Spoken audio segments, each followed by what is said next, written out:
Okay, Alex? I want you to think about a place that is supposed to be helpful, but actually feels like a labyrinth designed to test your sanity, your patience, and your basic knowledge of the English language. Oh, wow. That is a very specific and stressful description. But I know exactly where you are talking about. The hardware store. The hardware store? Yes, specifically. The moment you walk in with a simple, tiny problem, and you leave 2 hours later with $50 worth of tools you do not know how to use, and you still have not fixed the problem. It is a psychological maze. Sophia, a brightly lit, overwhelmingly organized maze of doom. On a scale of 1 to 10, my anxiety in a hardware store is easily a 9. Maybe a 10 if I have to ask an employee for help. Laughs. I completely understand that. Hardware stores have their own secret language. Even for native speakers. Walking down the aisle of fasteners and trying to tell the difference between a washer, a lock washer, and a flat washer is a nightmare. Exactly. And when you add the language barrier, it becomes a full-blown crisis. Because you are already feeling inadequate that you cannot fix a simple thing in your own home. And then, you have to explain the problem to a stranger using vocabulary you do not know. That is so true.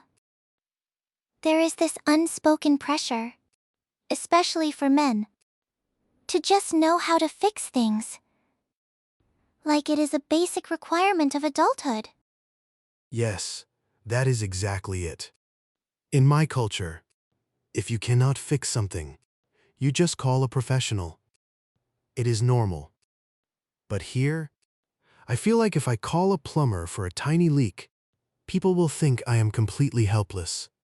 So, I decide to be brave. I decide to do it myself. I love the ambition. Tell me about a time this DIY bravery went terribly wrong. Because I can hear the trauma in your voice. I was hoping we would skip this part, but I know the rules. Okay, fine. It was about 6 months ago. I decided I wanted to hang a heavy, beautiful wooden shelf in my living room. I bought the shelf, I bought the screws, and I watched a 3-minute YouTube video that made it look incredibly easy. The classic 3-minute YouTube tutorial. The one where the guy has perfect lighting, magical hands, and the wall just accepts the screw without any resistance. Exactly. The video made it look like I could do it in 5 minutes.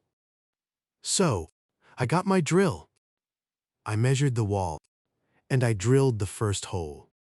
But then, the screw went in, and it just kept spinning. It did not get tight. It just spun and spun. Ah, you hit empty drywall. You did not hit a stud. I did not know what a stud was at the time. I just knew that my shelf was falling down, and I was panicking. I realized I needed to find the solid part of the wall behind the drywall. I remembered hearing a term for this. I thought, okay, houses have skeletons, just like humans. I need to find the bones of the wall. Oh no. I see where this is going. Yes. So, I went to the local hardware store. I walked up to the customer service desk. The employee was this older guy named Bob, wearing a red apron, looking very experienced. He said, "What can I help you find today, buddy?" Standard, friendly hardware store opening. Yes. And I wanted to sound knowledgeable. I did not want to say, "I do not know how to hang a shelf." So, I looked him in the eye, and I said, very seriously. Hello, I need to buy a wall bone detector. A wall bone detector. Yes, Alex? No. I said it with total, confident seriousness. I need a wall bone detector to find the skeleton of my living room. Bursts into laughter. I am losing my mind. I am actually crying. What did Bob's face do? He stopped typing. He slowly took off his glasses. He looked at me, then looked at the ceiling, as if checking if I was making a joke. And then he said, very slowly, "Son, are you looking for a stud finder?" Wiping away tears. Oh, Alex. That is incredible. I was so confused. I said, "A stud finder?" "Yes, I suppose. But does it find the bones?" Because the video said I must anchor into the bones. Bob just sighed, rubbed his temples, and said, "Yeah, buddy. The studs are the bones. This little electronic thing beeps when it finds one." I cannot breathe. The studs are the bones. That is actually a perfect metaphor. But you delivered it like a gothic horror story. I wanted the floor of the hardware store to open up and swallow me whole. I just nodded, my face burning red, and said, "Ah, yes, the electronic bone beeper. I will take one of those." The electronic bone beeper. Alex, you are a gold mine. That is top tier comedy. I know, but it highlights a real problem. When we do not know the specific technical vocabulary, our brains try to create logical, descriptive phrases. And in English, those logical phrases often sound completely absurd. That is completely normal. A stud in construction is a vertical framing member, usually made of wood or metal. It is the skeleton of the wall. But if you do not know that word, wall bone detector is actually a very creative and accurate description of a stud finder. Creative, maybe, but not something I want to say to Bob in the red apron ever again. Laughs? No. Probably not. But this is a perfect example of why we need to talk about DIY and home repair vocabulary. Because if you do not know these common terms, you will either feel lost, or you will end up asking for an electronic bone beeper. Please, Sophia, give me the toolkit. How do I survive a hardware store without sounding like I'm planning an autopsy on my apartment? Okay. Let's demystify this. The most common B1, B2 home repair phrases are actually quite logical once you know the context. Let's start with the one that caused the trauma. A stud finder. It is a small electronic device that detects the wooden or metal framing behind the drywall. Got it. No actual bones involved. Exactly. Now, what about the tool you use to turn the screws? You mentioned a drill. But what if you need to do it by hand? A screwdriver. I know that one. But there are so many types. Flathead. Phillips. I once asked for a star screwdriver because the head looked like a star. Laughs. That is actually called a Torx or a star bit. So you were not entirely wrong, but usually, people just say Phillips head or flathead. Another huge one to know is to strip a screw. Oh, I have done that. The metal part inside the screw gets rounded out, and the screwdriver just spins without turning the screw. I always call it ruining the screw. Stripping the screw is the exact natural phrase for that. I tried to tighten it, but I stripped the screw. It is a very common, frustrating experience. Stripped the screw. I like that. It sounds professional, even though it means I made a mistake. What about when I need to make a hole? You drill a pilot hole? A pilot hole is a small, preliminary hole you drill to guide the screw and prevent the wood or drywall from splitting. Drill a pilot hole. That is a great collocation. It sounds very intentional. What about when I give up? Laughs. Ah. The final stage of DIY. You can say, I think I'm in over my head. Or, I'm going to call it a day. Or simply, I need to call a professional. I am in over my head. That is a perfect idiom.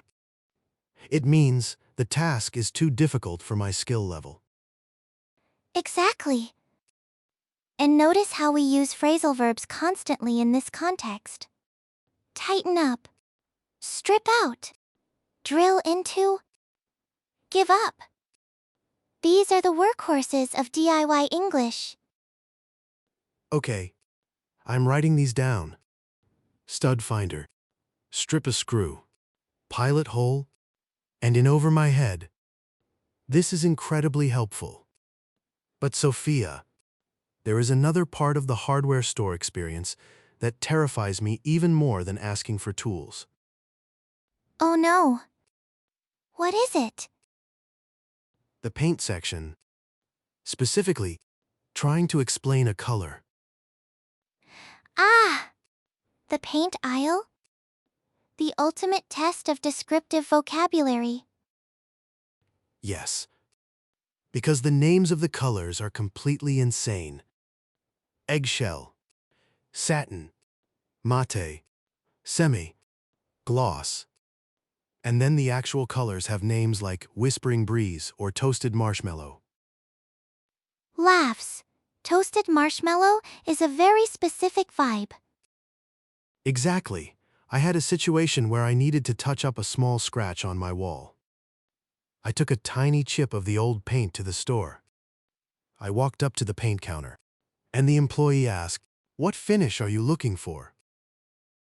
Standard question. They need to know if it is flat, eggshell, satin, or semi. Gloss. I did not know what finish meant in this context. I thought he was asking about the physical condition of the paint chip. So, I looked at the chip, and I said, "The finish is very scratched. It is not a good finish." Bursts into laughter. Oh! Alex. No? You thought he was asking for a quality inspection of your paint chip? I did. I thought he was going to grade my scratch. I said, "It is a bad finish, but I hope you can still match the color." The employee just stared at me, took the chip, and said, "Sir, I mean, do you want flat, eggshell, or satin?" I am wheezing. I am actually crying. You were trying to critique the quality of a paint chip to a guy who just wanted to know the sheen level. I wanted to disappear into the paint mixer. I just said, the one that is not shiny, the flat one." And he sighed and said, "Flat. Got it." Okay. First of all, that is hilarious. Second of all, finish in the paint world just refers to the sheen or how much light the paint reflects. Flat has no shine. Satin has a little shine. Semi? Gloss has a lot of shine. That makes so much sense. But in the moment, my brain just grabbed the most common meaning of the word. Finish means the end result or the quality. Exactly. And this is a perfect example of how context changes everything. In a car dealership, finish might mean the paint job. In a race, it means the end. In a hardware store, it means the sheen. It is exhausting. But I am learning. So, if I need to touch up paint, I should just say, I need a flat finish to match this chip. Yes, that is clear, concise, and perfectly natural. You do not need to critique the scratch. Just state the facts. Okay, this is making me feel much more prepared. But Sophia, I have to be honest. All of this DIY anxiety, it is deeply tied to a feeling of inadequacy. I hear you. Say more about that. Well, when you move to a new country, you lose a lot of your everyday competence. In my native language, I know how to talk to a plumber. I know how to bargain at a market. I know how to fix a leaky faucet. I am a capable adult. But in English, I am reduced to pointing at things and saying, "This is broken. Fix. Please." That is such a profound and valid feeling. We spend our whole lives building competence. We want to be good at our jobs, good at managing our homes, good at communicating. So when we try to do a simple home repair in a second language, and we suddenly do not know the basic vocabulary, it feels like a blow to our ego. Exactly. You feel like you're regressing. You think, I am a senior software developer. I build complex systems. Why can I not ask for a washer without sounding like a toddler? Because you have never needed to know this specific vocabulary. It is a highly specific subculture with its own language. Being a beginner at home repairs does not make you less intelligent. It just means you're learning a new skill. In a new language, in a new culture. That is triple the cognitive load. That is a really nice way to look at it. I usually just focus on the awkwardness of the moment. Like the time I tried to unclog a drain, and I asked the hardware store for a water snake. Laughs. Wait. A water snake is actually a real thing. It is a drain cleaning tool. Really? I thought I made it up. I said, I need a water snake for my sink. And the employee said, you mean a drain auger or a plumber's snake? And I said, yes, the snake for the water. Alex, you accidentally used the correct slang. A plumber's snake is exactly what it is called. You were not wrong at all. I was not. No, you were perfectly natural. You just did not know that plumber's snake was the official term. Water snake is completely understandable and actually quite descriptive.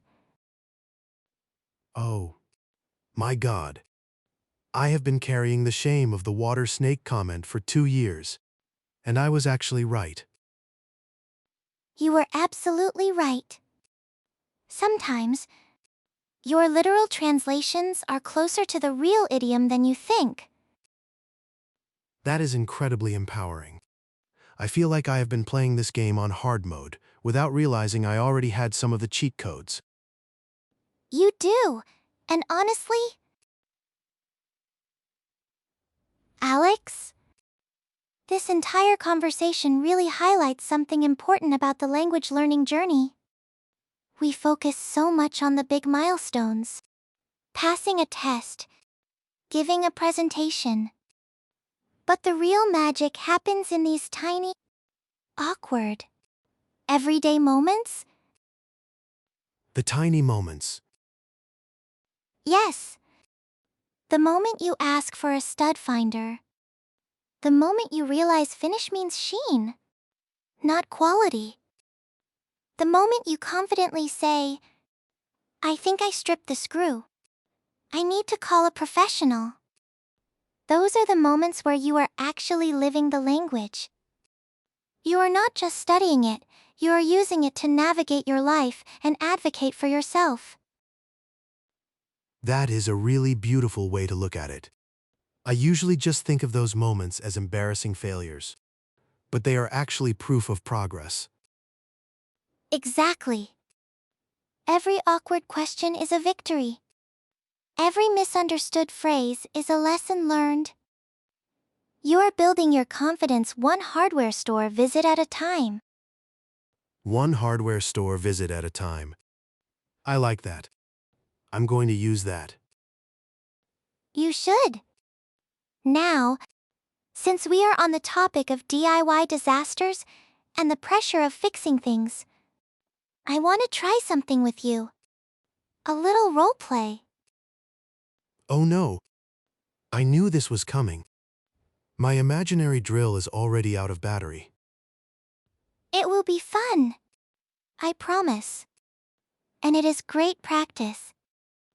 I am going to be Bob, the experienced, slightly gruff hardware store employee. You're going to come to the counter with a broken part from your kitchen sink. And you need to describe it to me without knowing the exact name. You are going to use descriptive language. Stay calm. And ask for help. Ready? Okay. I am ready. No wall bone detectors. No water snakes. Just a normal human describing a broken thing.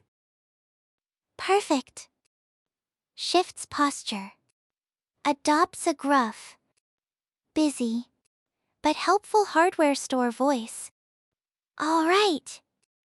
What do you need? I got a line out the door. Clears throat. Speaks calmly. Hi. I'm having a problem with my kitchen sink.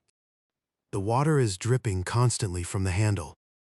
I took the handle off, and there is a small, black, circular rubber piece that looks worn out. I'm not sure what it is called, but I think it is causing the leak. Sounds like a worn out ring or a cartridge washer. Do you have the old one with you? Yes, I have it right here in this small bag. Could you help me find the exact replacement for this size? Breaks character. Smiling widely. Oh, Alex, that was absolutely flawless. Really? It felt a little bit formal, but I was trying to be clear. It was perfect. You described the location, kitchen sink. The symptom, dripping constantly from the handle. And the physical appearance of the part, small, black, circular rubber piece. You did not panic. You did not make up a weird name. And you asked for help politely? That is how confident adults communicate. It feels much safer to have a descriptive strategy like that. When I'm nervous, I either stay completely silent and buy the wrong thing, or I try to guess the name and end up asking for a water hugger. Laughs. The water hugger would definitely get you some strange looks. But having a simple descriptive phrase in your back pocket prevents the embarrassment and gets you the right part. That is true. But Sophia, I have to be honest. Even with the right vocabulary, there is a moment in every DIY project where I just want to quit. The I am in over my head moment. Yes. Last week, I was trying to assemble a new desk. The instructions were just pictures, no words. I had screws left over. The desk was wobbly, and I just sat on the floor, surrounded by cardboard and plastic. And I felt this overwhelming wave of frustration. I felt like I could not even build a simple table in my own home. I hear you. That feeling of frustration is universal.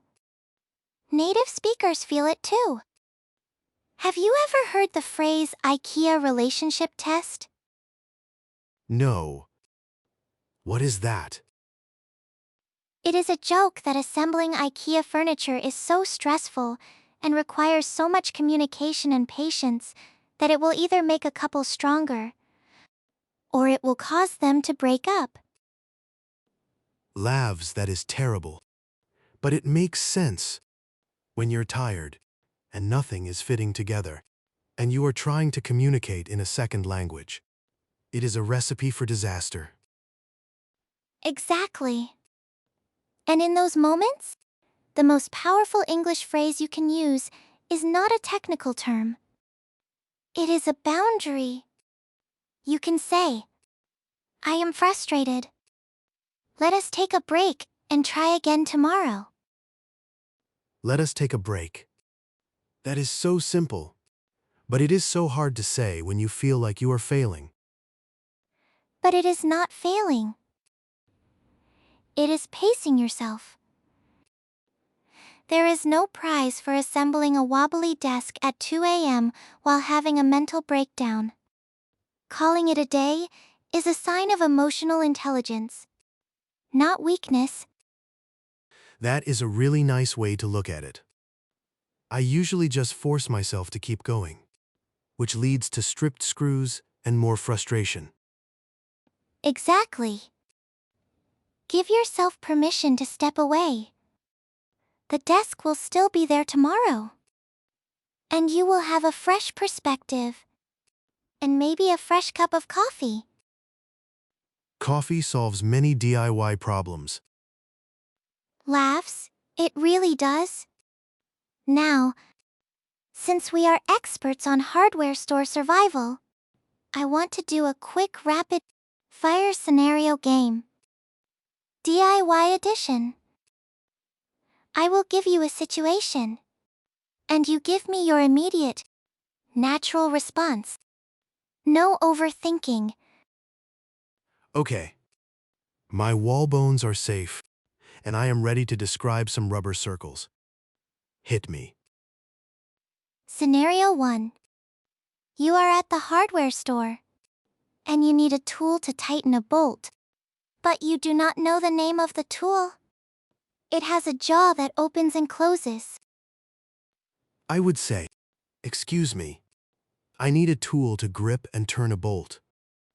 It has an adjustable jaw. Do you know what that is called? Perfect.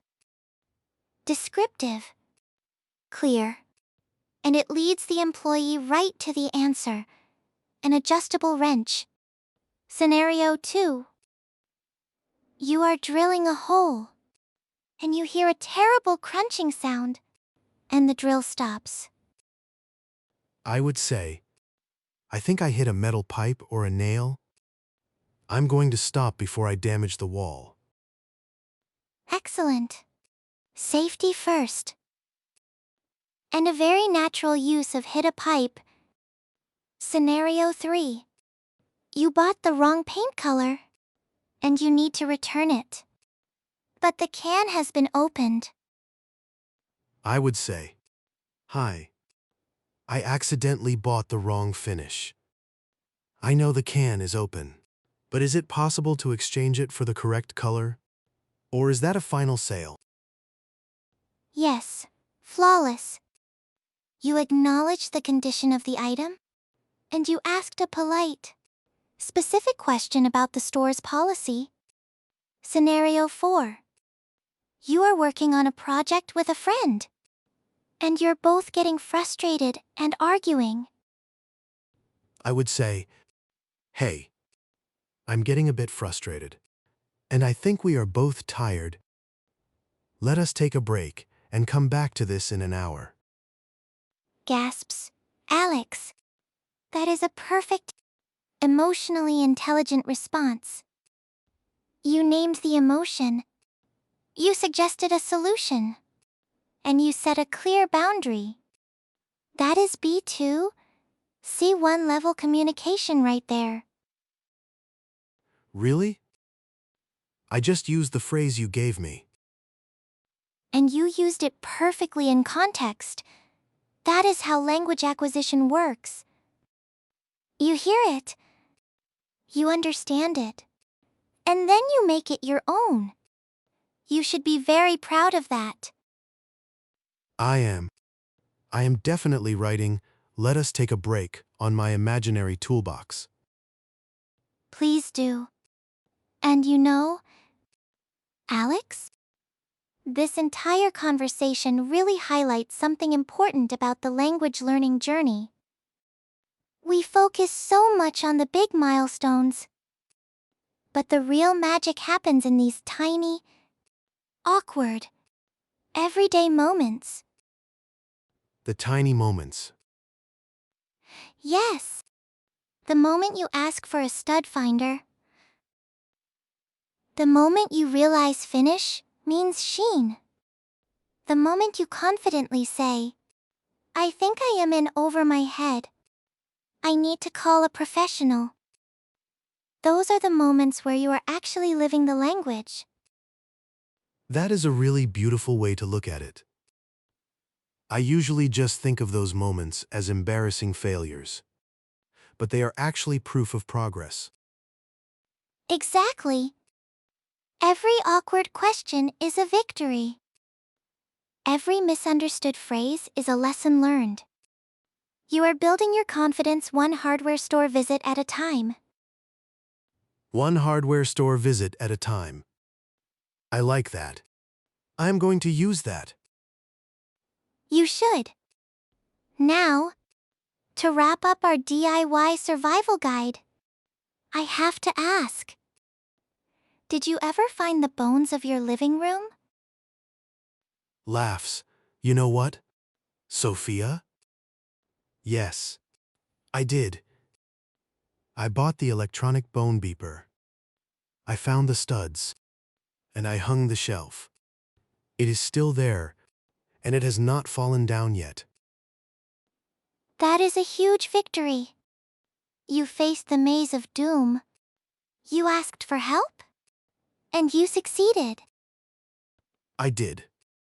And if it ever falls down, I know exactly what to say. Bob, I need to call a professional. Laughs. That is the smartest thing you could possibly say. Thank you. Alex. This conversation was exactly what I needed. I feel so much more confident about walking into a hardware store and not feeling like an alien. I am so glad to hear that. Alex, and to all our listeners out there, if you feel anxious about home repairs or going to the hardware store in English, remember this: it is okay to not know the name of a tool. It is okay to describe the object instead. And calling a professional is a sign of wisdom, not failure. And if an employee asks what finish you want, just remember, they are talking about the paint, not the quality of your scratches. Exactly. We will see you all next time. Keep your studs found, your screws unstripped. And bye, Alex. Bye, Sophia.